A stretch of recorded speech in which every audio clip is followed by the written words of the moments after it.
어떤 사람이 소나 양을 훔쳐서 잡거나 팔면 소 한 마리에 소 5마리, 양 한 마리에 양 4마리로 갚아야 한다.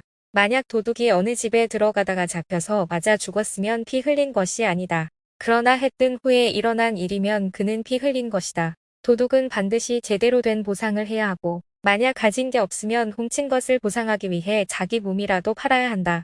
만약 훔친 것이 소든 낙이든 양이든 그 손 안에 살아있는 것이 발견되면 그는 2배로 갚아야 한다. 밭이나 포도원에서 가축들이 꼴을 먹다가 남의 밭에 가서 꼴을 먹게 되면 자기 밭이나 포도원의 가장 좋은 것으로 보상해 주어야 한다.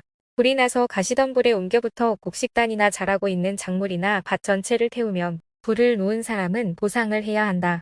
이웃에게 돈이나 물건을 잘 보관해 달라고 맡겼는데 그 집에서 그것들을 도둑 맞을 경우 그 도둑이 잡히면 2배로 갚아야 한다. 그러나 도둑이 잡히지 않으면 그 집주인이 재판장 앞에 가서 그 이웃의 물건에 손을 댔는지 여부를 판결받아야 한다.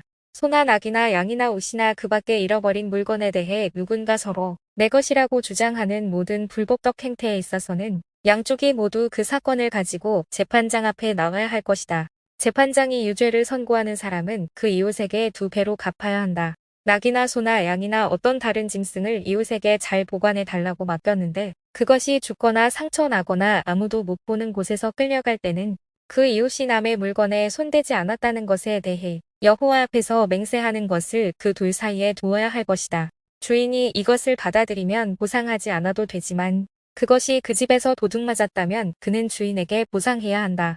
만약 그 가축이 들짐승에게 갈기갈기 찢겼다면 그는 그 남은 것을 증거로 가져와야 하는데 그 찢긴 것에 대해서는 보상하지 않아도 된다.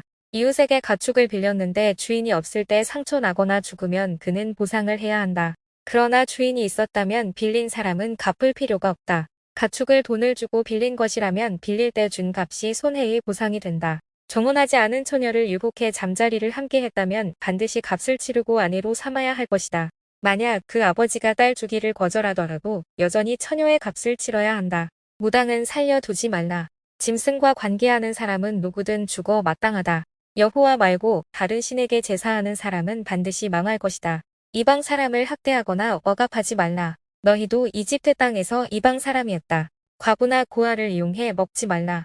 어떤 식으로든 너희가 그렇게 하면 그들이 내게 부르짖을 것이고 내가 반드시 그들의 부르짖는 소리를 들을 것이다. 내가 진노가 끓어올라 너희를 칼로 죽일 것이다. 그러면 너희 아내는 과부가 되고 너희 자식은 고아가 될 것이다.